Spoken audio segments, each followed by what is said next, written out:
Bienvenidos a Doctrina Católica Tradicional y gracias por escuchar. No olvide darle like al video para que esta plataforma lo pueda recomendar a más personas. Comenzamos con nuestras oraciones. Pater noster qui es in celis, sanctificetur nomen tuum, adveniat regnum tuum, fiat voluntas tua, sicut in cielo et in terra. Panem nostrum quotidianum da nobis hodie, et dimiti nobis debita nostra, sicut et nos dimittimus debitoribus nostris, et ne nos inducas in tentationem, sed libera-nos a malo. Amén. Ave Maria, gratia plena, Dominus tecum, benedicta tu in mulieribus, et benedictus fructus ventris tui, Iesus. Sancta Maria Mater Dei, ora pro nobis peccatoribus, nunc et in hora mortis nostrae. Amén. Sancte Micaeli Arcangelo, defendenos in praelium. Contra nequitiam et insidias diaboli esto presidium. Imperet illi Deus, supplices deprecamur. Tuque princeps militia celestis, Satanam aliosque spiritus malignos, qui ad perditionem animarum pervagantur in mundo. Divina virtute in infernum detrude. Amen. Cor Jesus sacratitium, miserere nobis. Cor Jesus sacratitium, miserere nobis. Cor Jesus sacratitium, miserere nobis. Una misa moribunda y la contracultura católica. Es un artículo de Adelante la Fe, que apareció por primera vez en la edición de septiembre del año 2021 de Catholic Family. Veamos. El lugar puede ser su típica parroquia estadounidense, aún no bendecida con los frutos de Summorum Pontificum. El tiempo, cualquier domingo del año. Lo más probable es que sea un domingo del tiempo ordinario, término que encaja perfectamente con una fórmula de liturgia ordinaria. La música consiste en cancioncillas alegres de indescriptible trivialidad. La congregación está formada por niños que no han sido catequizados, que están aburridos hasta la muerte y que preferirían estar enviando mensajes de texto o jugando con videojuegos jóvenes, adultos que fornican o practican el vicio solitario en sus ratos libres. Ya que este es el Evangelio, que escuchan en sus clases de educación sexual y nadie piensa ni siquiera en impedir sus vicios o corregir sus errores. Parejas casadas que, salvo contadas excepciones, practican la anti-espacio-concepción e impiden la realización de su vocación marital. Personas mayores que, bajo la influencia por vida del secularismo capitalista que anima la América contemporánea, asisten a la iglesia porque es una buena costumbre, como cepillarse los dientes o usar ropa limpia. Casi nadie está moralmente preparado para la oración y casi nadie ora en realidad. Un signo inequívoco de ello es la charla imparable que llena la iglesia antes de que el himno de reunión sea lo único que se oye y que se reanuda inmediatamente después de que el himno de dispersión haya terminado y los monaguillos o monaguillas estén saliendo. En medio de todo eso hubo la recepción obligatoria de una oblea en las manos por alguna extraña razón que nadie puede explicar del todo, salvo que parece ser que algo tiene que ver con el sentido de pertenencia. Aparte del clero excepcional, tocado por el benéfico rocío de la tradición, El sacerdote que encabeza esta congregación, o digamos que preside esta asamblea, puede estar incluso en peor situación que su rebaño. Es posible que ni rece su breviario, ni rece mentalmente todos los días. Tal vez no reza ni estudia mucho, lo que explicaría sus homilías superficiales, vagamente relevantes y vagamente izquierdistas. Su vida es ajetreada, pero superficial. Corre un gran riesgo de quedar atrapado en una forma de inmoralidad u otra, ya sean chismes desenfrenados, indolencia saturada de entretenimiento, autocomplacencia en la mesa, apego a la bebida o vicios peores que permanecerán sin nombre. En resumen, la gente está perdida, confundida, entregada al secularismo omnipresente, lo mismo que su sacerdote, excepto que él es capaz de ocultarlo mejor.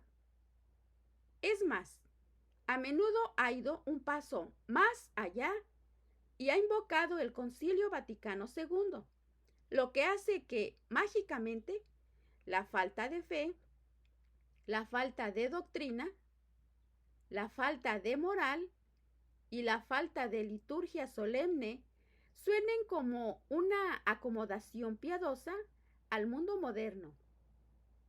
Al igual que la diversidad de religiones, tal acomodación es, después de todo, querida por Dios. En este gran vacío del intelecto, este cementerio de la oración abandonada, esta indulgencia flácida de las voluntades débiles, ¿es de extrañar que el culto divino haya desaparecido? ¿Es de extrañar que haya sido reemplazado por un incómodo ensimismamiento y autoadulación semana tras semana, vívidamente simbolizado por la falta de oración silenciosa antes de la misa, por el pandemonio socializador en el signo de la paz y por el ruido insoportable de la charla trivial en la iglesia en el momento en que el padre se va? Es difícil ver que se esté adorando a Dios aquí. De lo que se trata es de un ejercicio monótono y flojo que sigue un ritual hecho por el hombre, una liturgia del pueblo, por el pueblo, para el pueblo. Carece del miedo saludable a la superstición incivilizada, del rico misterio de lo desconocido e invisible, de la belleza luminosa del ritual teocéntrico tradicional, acompañado de gestos conmovedores, cánticos a la vez elevados y serenos, de velas encendidas y de inciensos y susurros y silencios. La misa, tal como había sido rezada y embellecida por los santos durante generaciones, siglos, casi milenios.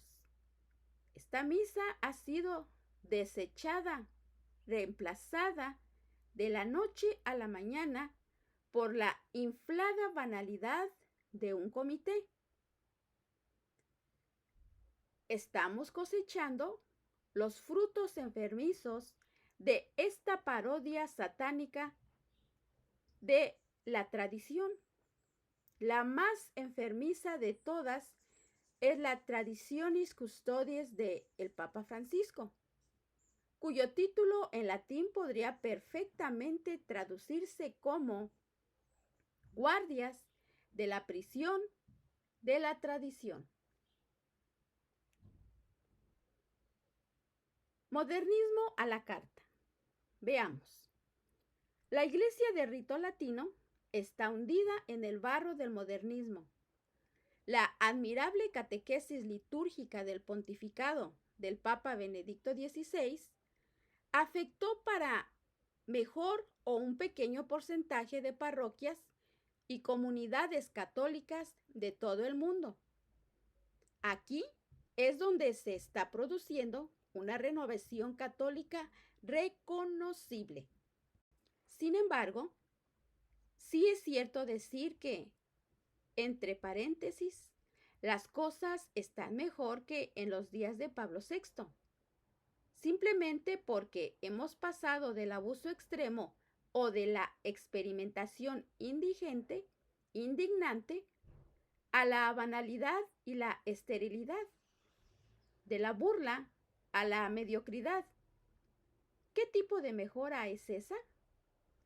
¿No apartará a la gente igualmente de sus raíces de la tradición, de la verdad y de la belleza de la fe?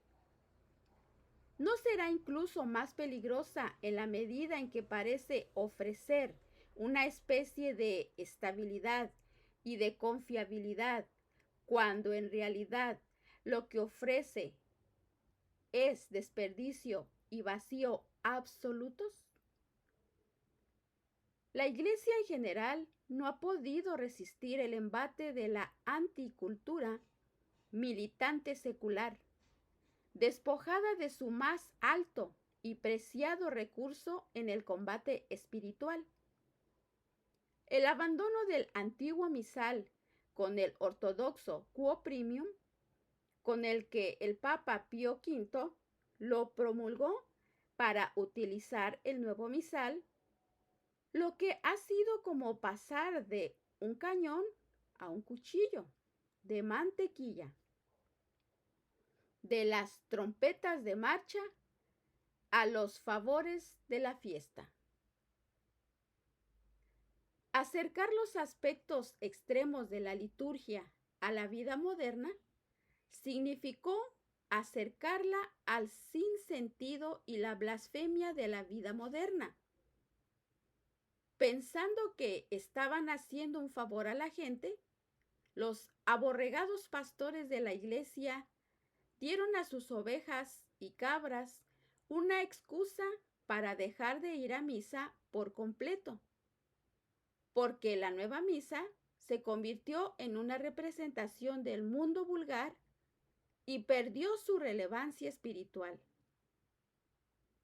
No podía ofrecernos nada ni darnos nada que no tuviéramos ya hasta la saciedad. Lo único que posiblemente puede ser relevante es lo que es totalmente irrelevante para la rutina de la vida moderna. La antigua liturgia continuaba en un desconcertante y misterioso aislamiento, como si no prestara la más mínima atención al viaje del mundo, al infierno en una cesta personalizada. Y esto fue sabio, profundamente sabio. Muchos católicos de los últimos 50 años que dejaron de asistir a misa o que nunca empezaron a ir, habrían asistido a la antigua liturgia, aunque solo fuera porque se respira un espíritu de paz y atemporalidad tan refrescante y contrario al espíritu ruidoso y fragmentado de la modernidad. Ese es el tipo de cosas que atrajeron a muchos conversos católicos. Por ejemplo, Thomas Merton. Como podemos comprobar si prestamos atención a las historias de sus conversiones, abandonar esta irrelevancia ha llevado, de hecho, a que la misa finalmente se haya convertido en algo verdaderamente irrelevante, en el sentido de que ya no ha respondido a una necesidad profunda y muda de encontrar el misterio sagrado, de venir ante el divino otro, a la presencia del reino de Dios en medio de nosotros, bajo un velo, pero verdaderamente más real que nuestra realidad que vemos desvanecerse. La liturgia traducida a un lenguaje esterilizado con música folclórica de tercera categoría dio a entender que la Iglesia Católica no tenía nada que ofrecer que no se pudiera encontrar fácilmente en otra parte, incluso de una forma más intensa. ¿Está usted interesado en la última música popular? Busque en otra parte. ¿Está interesado en experimentar un sentimiento de unión? Busque en otra parte.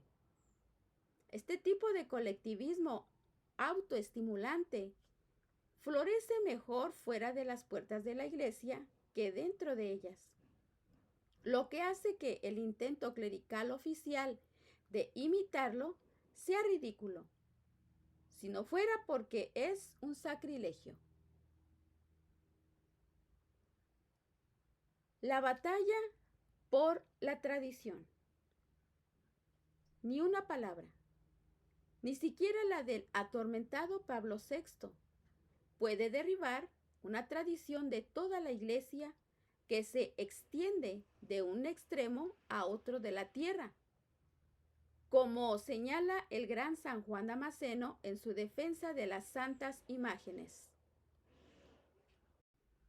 Ruego al pueblo de Dios, la nación santa, que se aferre a las tradiciones de la Iglesia, porque así como la remoción de una de las piedras de un edificio traerá rápidamente la ruina a ese edificio, así también lo hará la remoción, aunque sea muy pequeña, de algo que nos ha sido entregado como herencia.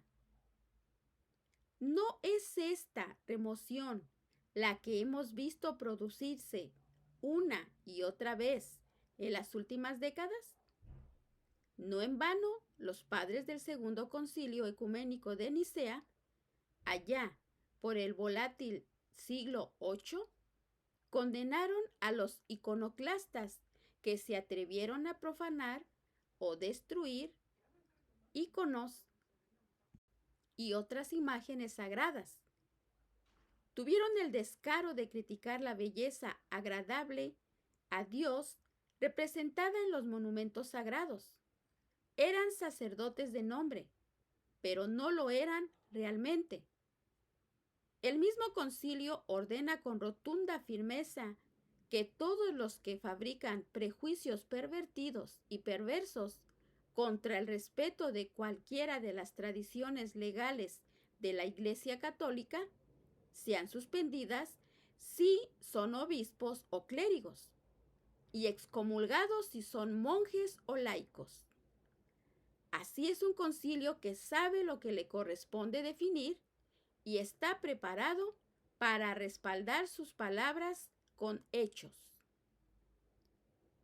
El Segundo Concilio de Nicea, como muchos de los grandes concilios, por supuesto, me viene a la mente el Concilio de Trento, moldeó y alimentó una contracultura católica que tenía los medios para mantenerse firme contra las tendencias dominantes de acomodación a la mundanalidad en cualquiera de sus formas seductoras.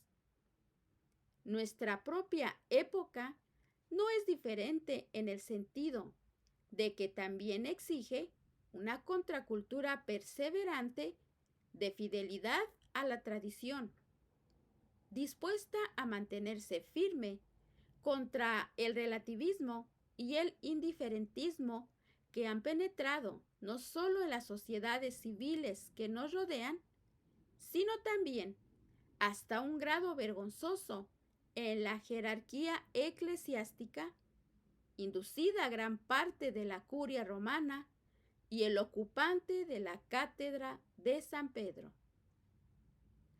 Lo que los fieles tuvieron que hacer durante la crisis arriana, cuando un gran número de obispos se desviaron hacia la herejía, es lo que debemos hacer hoy. Si queremos que quede algo de fe católica para que nuestros hijos y nietos luchen por su salvación. Sabemos que la fe no perecerá, pero el Dios que es lo suficientemente poderoso como para crear ex nihilo, es lo suficientemente poderoso como para suscitar causas secundarias, es decir, tú y yo, para actuar como sus instrumentos en la preservación, transmisión y triunfo de la ortodoxia. Pérdidas y ganancias. Desde la terminación del Concilio Vaticano II, ha habido grandes pérdidas, pero también grandes ganancias espirituales para aquellos a quienes el Señor ama especialmente. ¿Cuáles han sido las pérdidas? Primero podemos citar a todos los fieles que se fueron durante y después de los cambios litúrgicos, desorientados, desconcertados, disgustados, escandalizados.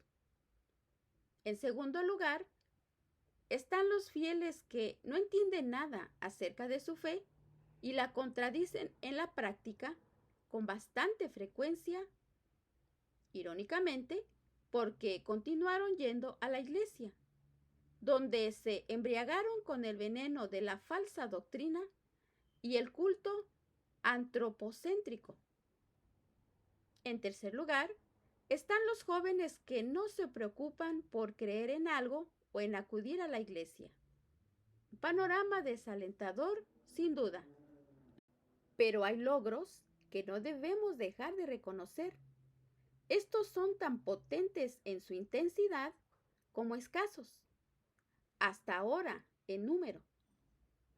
El primer logro lo constituyen los fieles que, a pesar de todas las resistencias clericales o de otro tipo, lucharon valientemente por retener el antiguo rito romano, con el espíritu indomable de San Juan Damasceno y los demás padres de la Iglesia. Si no fuera por ellos, hoy tendríamos quienes somos litúrgicamente desafiados nada más que la misa de Bugnini para celebrar misa. La segunda ganancia son los fieles que, a pesar de sus pastores tibios y obispos seguidores de la moda, estudiaron la verdadera fe, la practicaron, la transmitieron a sus hijos y la compartieron con sus amigos. Estos son como los que mantuvieron vivo el estudio con el magisterio de Santo Tomás de Aquino, cuando los partidarios del poder en la iglesia arrojaron su suma al basurero junto con sus breviarios y rituales. La tercera ganancia son los fieles que, en su día, trabajaron incansablemente por la difusión de las misas, indulto, bajo Juan Pablo II y o promovieron celosamente la difusión de la forma extraordinaria bajo Benedicto XVI. El Papa Juan Pablo I concedió a los obispos diocesanos la facultad de hacer uso de un indulto para permitir a los sacerdotes decir y a los fieles asistir a la misa contenida en el Misal Romano editado de 1962.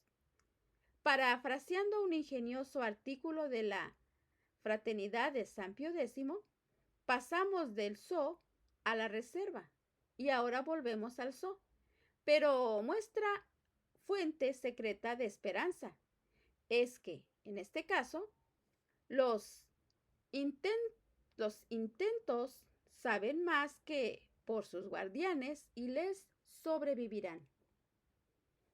Cuando la historia de esta temible época de la Iglesia se escriba en tiempos posteriores, si Dios permite que un mundo temerario y sediento siga existiendo tanto tiempo, Todas estas personas serán vistas como lo que realmente son, héroes de la fe, luces en el mundo de tinieblas envolventes, ni reconocidos ni recompensados en sus vidas, pero acogidos con regocijo en las moradas eternas y recordados póstumamente por su noble perseverancia en una batalla aparentemente sin esperanza. Hablemos de la barricada de Bugnini. En nuestro todavía lúgubre invierno, podemos alegrarnos de lo lejos que hemos llegado desde los oscuros días de 1974, cuando la Sagrada Congregación para el Culto Divino, controlada por Bugnini, publicó en Noticias lo siguiente: nota sobre la obligación de usar el nuevo misal romano. Una nota que vale la pena citar en su totalidad. Y cito: cuando una conferencia episcopal haya determinado que en su territorio debe utilizarse una versión vernácula del misal romano, a partir de entonces no podrá celebrar la misa ni en latín ni en lengua vernácula, sino según el rito del misal romano promulgado por la autoridad de Pablo VI el 7 de abril de 1969. Por lo que se refiere a las normas dictadas por esta sagrada congregación en favor de los sacerdotes, que por su avanzada edad o por su mala salud tienen dificultades para utilizar el nuevo orden del misal romano o el leccionario de la misa, está claro que un ordinario puede conceder permiso para utilizar, en todo o en parte, la edición de 1962 del misal romano, con los cambios introducidos por los decretos de 1965 y 1967. Pero este permiso solo puede concederse para las misas celebradas sin congregación. Los ordinarios no pueden conceder para las misas celebradas con congregación. Los ordinarios, religiosos y locales deben de esforzarse más bien por conseguir la aceptación del orden de la misa del nuevo misal romano por parte de los sacerdotes y de los laicos. Procuren que los sacerdotes y los laicos, con el mayor esfuerzo y con la mayor reverencia, comprendan los tesoros de la sabiduría divina y de la enseñanza litúrgica y pastoral que contiene. Lo que se ha dicho no es aplicable a los ritos no romanos oficialmente reconocidos, pero sí es válido contra cualquier pretexto, aunque se trate de una costumbre incluso inmemorial. Esto resuena en todo el mundo como un siniestro memorándum salido directamente de la mesa de un jefe fascista o comunista. Entra por un momento en la retorcida mente de Bugnini. Si no tienes el frío, tal permiso no debe ser nunca concedido porque daña la gloria del partido. Los gobernadores providenciales se encargarán, con los medios eficaces a su disposición, de que el nuevo orden sea aceptado con una devoción absoluta. Cada ciudadano debe ser convencido de la rectitud de estas leyes, por cualquier método de persuasión que se recomiende. Por encima de todo, habrá una aplicación estricta de la voluntad del partido. ¡Viva la Reforma! Hay una asombrosa arrogancia en la afirmación de que los sacerdotes y los laicos deben intentar con esfuerzo y reverencia comprender los tesoros de la sabiduría divina, contenidos en el Novus Ordo Misal, caído del cielo, al parecer como las planchas de oro de José Smith. ¿O acaso es más arrogante afirmar que la prohibición de la liturgia de antaño y sagrada y antaño universal no admite ningún pretexto en su contra, ni siquiera el que aduce que es una costumbre inmemorial? No quisiéramos que ningún posible alumno se perdiera la enseñanza litúrgica y pastoral que emana de los compromisos apresurados de un supercomité. Finalmente, llega Francisco, que con otro trazo de pluma redega al olvido el motu propio de Benedicto XVI y pone en marcha un mandato propio arbitrario y tajante, lleno de errores, contradicciones, ambigüedades y omisiones, como el resto de su pontificado. La historia papal normalmente avanza lentamente, como el movimiento de los planetas o el crecimiento de un gran roble. Pero estamos viendo lo contrario. La historia papal avanza tan rápidamente que se vuelve borrosa. Esta es otra señal de que los tradicionalistas siempre han tenido razón, como el tema Cartujo. La cruz se detiene mientras el mundo gira. Nosotros, o más bien la fe, la misa, la búsqueda de la santidad, nos quedamos quietos mientras los papas posconciliares se desvían de un lado a otro. En términos generales, estamos perdiendo la batalla por la cultura.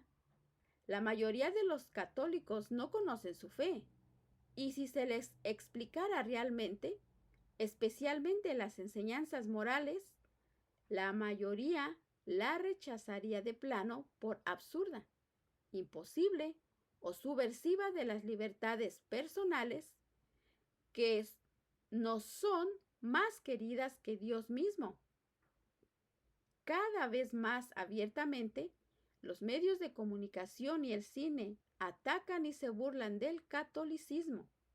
Una desgracia que solo es posible porque los católicos son blancos fáciles y apenas levantan una protesta,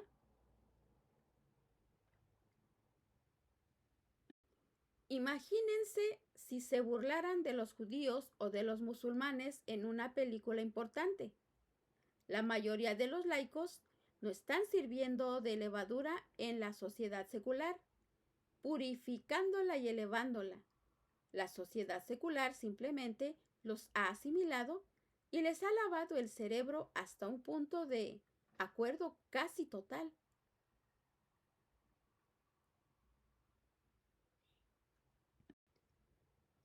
Algunos obispos conservadores podrían pensar que, ante una situación tan grave, lo último que debería importarles es restaurar la sacralidad de la liturgia sagrada, su música peculiar formada por el canto, el órgano y la polifonía. La diferencia de emplear como lengua el latín, sus costumbres milenarias, rituales, oraciones, gestos, ornamentos, vasos, mobiliario y arquitectura. ¿No tenemos cosas más importantes y urgentes de las que preocuparnos? Murmuran con el ceño fruncido, pero hablar así no se entiende nada. La razón principal por la que la identidad católica es ahora tan débil es que hace más de 50 años empezamos a experimentar y a jugar con los misterios sagrados de Dios. Y ahora nada parece santo, nada parece permanente, no hay nada que merezca la pena venerar, nada ante lo que merezca la pena hacer una genuflexión. Si todas y cada una de las iglesias locales no hacen del culto solemne, sagrado y abnegado a Dios su prioridad pastoral absoluta, se irán extinguiendo una a una, abogándose en un océano de mediocridad, relativismo e irrelevancia final. La identidad católica nos viene en primer lugar de arriba, a través de la liturgia en la que Dios está presente y activo. La única lex orandi, la que está de acuerdo con la tradición, late como el corazón vivo de la fe. La Iglesia solo sobrevivirá y prosperará allí donde sus pastores tengan la sabiduría de buscar primero el reino de Dios, dejando que todo lo demás venga después.